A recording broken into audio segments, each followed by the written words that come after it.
Hello friends, आज जो हमारा डिस्कशन है वो आज डिस्कस करेंगे पुलिस रिफॉर्म के बारे में कि आखिरकार पुलिस में किन किन सुधारों की जरूरत है और आज के टाइम पे पुलिस में कौन कौन से इश्यूज हैं जो पुलिस जो है वो चैलेंज फेस कर रही है, उसको लेकर के पूरा पूरा आज हम डिस्कस करेंगे।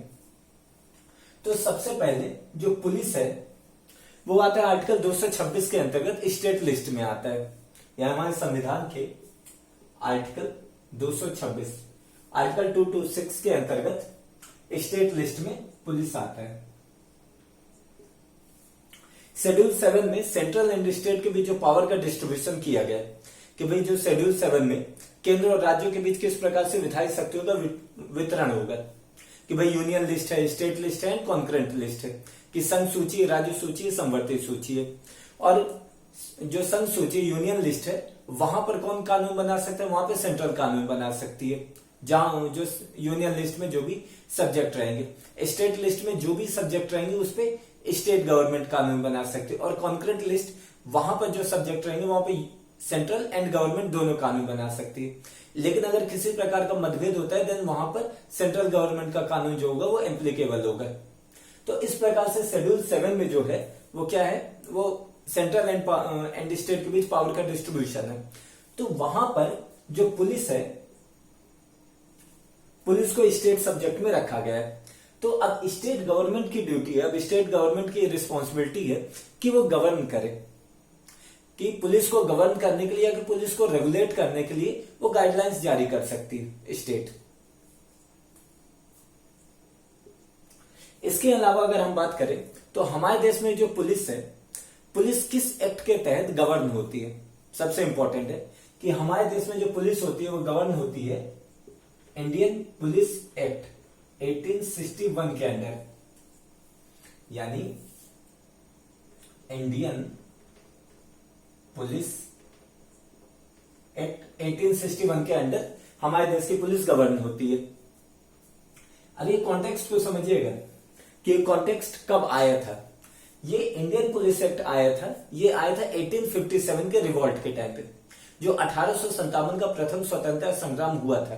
उसके बाद ये इंडियन पुलिस एक्ट 1861 आया, यानी जब 1857 का प्रथम स्वतंत्रता संग्राम हुआ उसके बाद ये आईपी 1861 आया, जब ब्रिटिशर्स को लगा कि पुलिस के अंदर रिफॉर्म लाने की जरूरत है, क्योंकि 1857 में का स्वतंत्रता संग्राम हो गया था, यानी एक तरीके से लोगों ने यहाँ पे विद्रोह कर दिया था ब्रिटिश गवर्नमेंट के खिलाफ। तो अब ब्रिटिश गवर्नमेंट को लगा कि भाई चूंकि पुलिस ये विद्रोह को रोक नहीं पाई तो अब हमें पुलिस के अंदर सुधार लाना चाहिए, पुलिस के अंदर रिफॉर्म लाना चाहिए।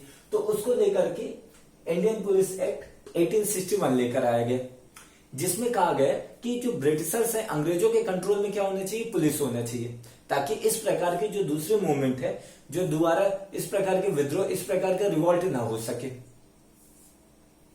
और इसमें यह बोला गया 1861 में कि ज्यादा से ज्यादा सेंट्रलाइजेशन किया जाए, ज्यादा से ज्यादा पुलिस को सेंट्रलाइज किया जाए, यानी वहां पर डिसेंट्रलाइजेशन न रहे। यानी सेंट्रलाइजेशन इट मींस जो पावर है वो पावर पुलिस के बड़े बड़े अधिकारियों के पास रहे, जिनके साथ जो गवर्नमेंट है यानी जो वहां की जो अंग्रेज थे, ब्रिटिशर्स थे, उनके साथ क्या कर सके, उनके साथ लिंक करके अपना काम कर सके, ये विद्रोह को रोक सके। तो ये पूरा को पूरा लेके आया गया था इंडियन पुलिस एक्ट 1861। यानी हमारे जो देश की पुलिस है अभी वो 1861 के अंडर ही वो रेगुलेट होती है, वो गवर्न होती है। तो इसमें चेंजेस लाने की जरूरत है। तो ये हो गया।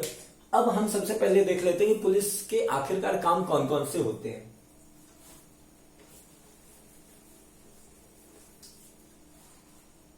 हमारे देश में पुलिस के काम कि आखिरकार कौन कौन से पुलिस हमारे देश में काम करती है। सबसे पहले पुलिस काम करती है लॉ एंड ऑर्डर को मेंटेन करना, कानून व व्यवस्था को बनाए रखना, क्योंकि पुलिस का सबसे पहला काम ही होता है लॉ एंड ऑर्डर को मेंटेन करना। ये देखना कि भाई स्टेट में या कि किसी एरिया में लॉ एंड ऑर्डर जो है वायलेट ना हो। जो कानून व्यवस्था अगर उल्लंघन होगा देन जो देश है वो अच्छे से गवर्न नहीं हो पाएगा। तो इसके लिए पुलिस की सबसे बड़ी ड्यूटी होती है कि लॉ एंड ऑर्डर को मेंटेन करना, लॉ एंड ऑर्डर को एक तरीके से देखना कि ये लॉ एंड ऑर्डर मेंटेन है कि नहीं है। इसके अलावा दूसरी पुलिस की ड्यूटी होती है वो इन्वेस्टिगेट करना,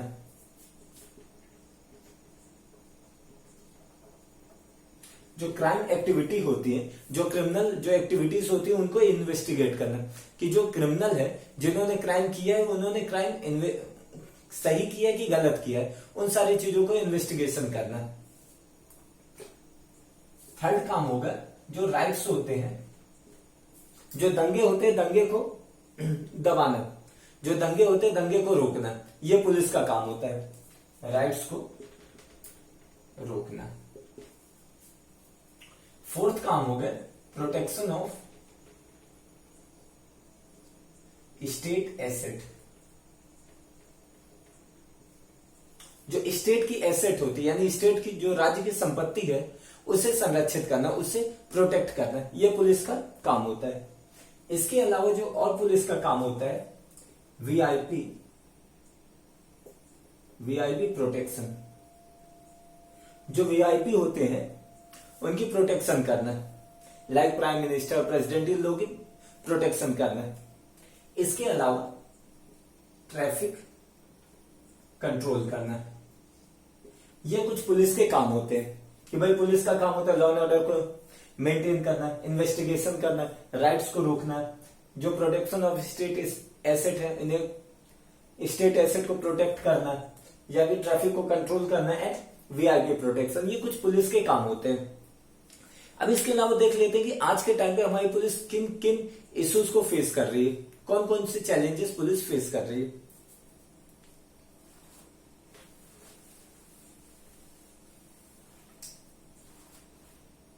हमारे देश में पुलिस किन किन इश्यूज को फेस कर रही है, तो सबसे अगर पहले देखा जाए तो इंडियन पुलिस एक्ट, जो इंडियन पुलिस एक्ट है 1861, या कि जो आईपीसी है, या कि सीआरपीसी हो गया, या कि Indian evidence act, Indian evidence act, ये सारे बहुत ज्यादा पुराने हो चुके हैं। आप आईपीए की बात कर लें, इंडियन पुलिस एक्ट की बात कर लें, या कि आईपीसी या सीआरपीसी या कि इंडियन एविडेंस एक्ट, ये बहुत ज्यादा पुराने हो चुके हैं, इनमें रिफॉर्म्स लाने की जरूरत है। तो ये हो गया। सेकंड अगर देखा जाए तो ओवर सेंट्रलाइजेशन,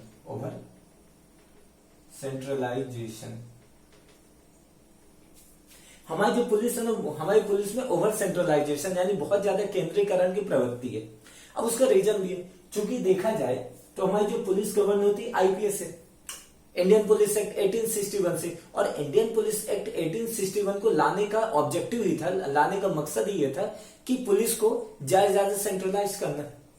तो एक तरीके से हमारे देश में जो है ओवर सेंट्रलाइजेशन है, तो ओवर सेंट्रलाइजेशन को कम करना और डिसेंट्रलाइजेशन करना।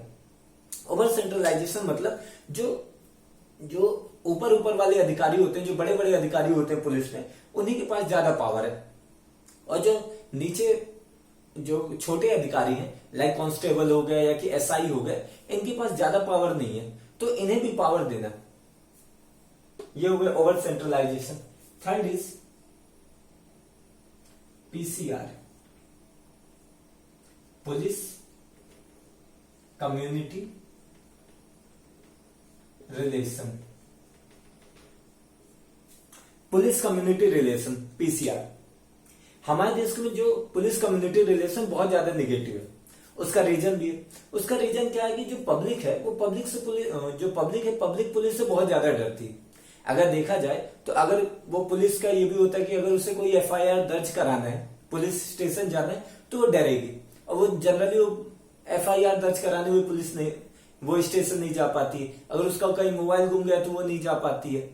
अगर कहीं पुलिस आ गई देन वो डरेगी, या कि किसी के घर में पुलिस आ गई तो वो घर वाले वो डर जाते हैं। तो एक्चुअली पुलिस की एक ऐसी इमेज बन गई है जिसके कारण पुलिस से अधिकांश लोग डरते हैं। हालांकि इसमें पुलिस का भी कुछ रोल रहा है, उसने अपनी ऐसी इमेज बनाई, अधिकांश पुलिस वाले को ये देखा गया है कि वो जो आम पब्लिक होते हैं उन्हें टॉर्चर करते हैं, या कि उन्हें एक्सटॉर्शन करने की कोशिश करते हैं, या कि बहुत सारी ऐसी एक्टिविटी करते हैं जिसके तहत पब्लिक हरास होती है। तो एक तरीके से पब्लिक का हरासमेंट किया जाता है पुलिस के द्वारा, जिसके कारण पुलिस की एक ऐसी इमेज बन जाती है जिसके कारण कम्युनिटी के साथ उनका रिलेशन अच्छा नहीं रह जाता है, समुदाय के प्रति उनका रिलेशन उतना अच्छा नहीं रह जाता है। तो जो पीसीआर है यानी पब्लिक कम्युनिटी रिलेशन, इसे अच्छा बिल्ड करना जरूरी है, जो निगेटिव इसे पॉजिटिव में कन्वर्ट करना जरूरी है।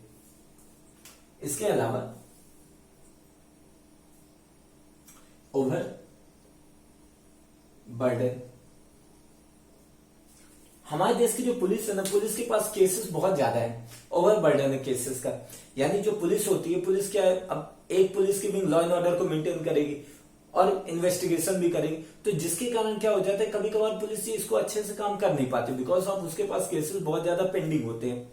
तो एक तरीके से हमारे देश की जो पुलिस है उसके पास ओवर बर्डन है। इसके अलावा और अगर देखा जाए तो पॉलिटिकल इंटरफेरेंस, पॉलिटिकल इंटरफेरेंस यानी राजनीतिक हस्तक्षेप बहुत ज्यादा है हमारी पुलिस में। अगर किसी भी पुलिस के कर्मचारी ने कोई राजनेता के खिलाफ कोई कार्रवाई कर दी, तो अधिकांशतः देखा गया है पुलिस का क्या हो जाता है, ट्रांसफर हो जाता है या कि उसे सस्पेंड कर दिया जाता है। तो एक तरीके से हमारे देश में पॉलिटिकल इंटरफेरेंस बहुत ज्यादा है और ये पॉलिटिकल इंटरफेरेंस को रोकना बहुत ज्यादा जरूरी है, अदरवाइज नेक्सस बन जाता है। तो पॉलिटिकल इंटरफेरेंस को रोकना सबसे इंपॉर्टेंट है। इसके अलावा देखा जाता है कि स्टाफ की कमी है, पुलिस में स्टाफ की कमी और वर्कलोड बहुत ज्यादा है, यानी वर्किंग आवर बहुत ज्यादा है, यानी वर्किंग आवर उन्हें बहुत लंबे लंबे समय तक काम करना पड़ता है, इवन उन्हें दिवाली वाली तक की भी छुट्टी नहीं मिलती। तो एक तरीके से देखा जाए तो जिसके कारण कई बार जो पुलिस होते हैं वो थोड़ा डिमोटिवेट हो जाते हैं, तो स्टाफ की संख्या को भी बढ़ाने की जरूरत है। इसके अलावा मॉडर्नाइजेशन,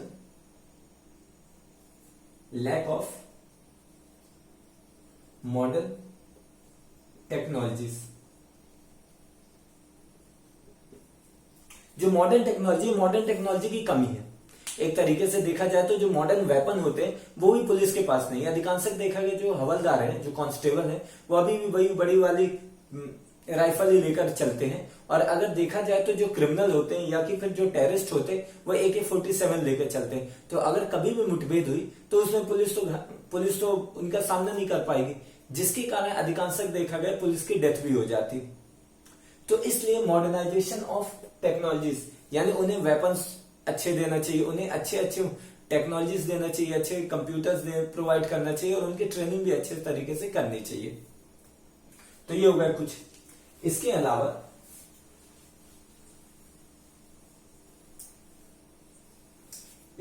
कुछ और इश्यूज हैं। इन्वेस्टिगेशन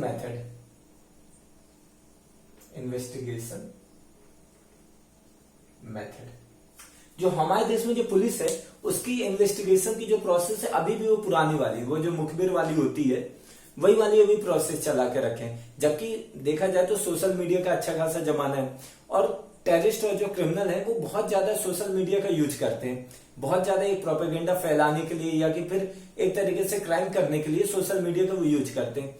तो यहाँ पर पुलिस को भी जरूरत है कि वो इन्वेस्टिगेशन कुछ अच्छे तरीके से करे, अपनी इन्वेस्टिगेशन को स्ट्रेंथन करे, ताकि वो क्रिमिनल की जो क्राइम करने की जो एक्टिविटी है उसे रोक सके, जो टेररिस्ट अटैक है उन्हें रोक सके। इसके अलावा अकाउंटेबिलिटी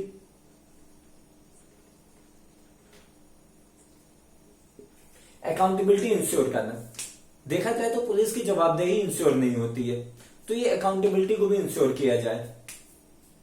इसके अलावा ट्रेनिंग, प्रॉपर ट्रेनिंग देना भी जरूरी है।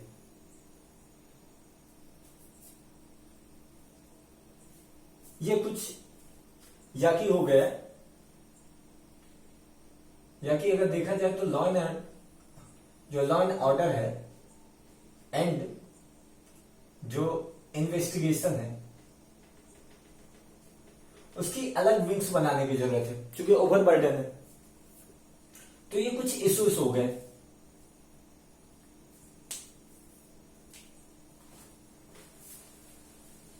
जो पुलिस फेस कर रही है। अब इसके अलावा अब कुछ रिफॉर्म की बात कर लेते हैं। या कि इश्यूज में ये भी है कि पुलिस में जो पुलिस की रिक्रूटमेंट होती है, जो पुलिस की नियुक्ति होती है, उसमें बहुत ज्यादा करप्शन देखा जाता है। करप्शन के कारण क्या हो जाता है, जो बेस्ट टैलेंट है वो नहीं निकल के आ पाता है। इसके अलावा और भी एक इशू है कि कई बार पुलिस कहती है कि भाई हम इन्वेस्टिगेशन तो अच्छे से करते हैं, लेकिन चूंकि प्रोसिक्यूशन उतना अच्छा होता नहीं, जिसके कारण जो क्रिमिनल होते हैं वो बच के निकल जाते हैं। तो ये कुछ इश्यूज हो गए। अब हम कुछ रिफॉर्म्स की बात कर लेते हैं कि पुलिस में कौन कौन से रिफॉर्म्स लेकर आना चाहिए।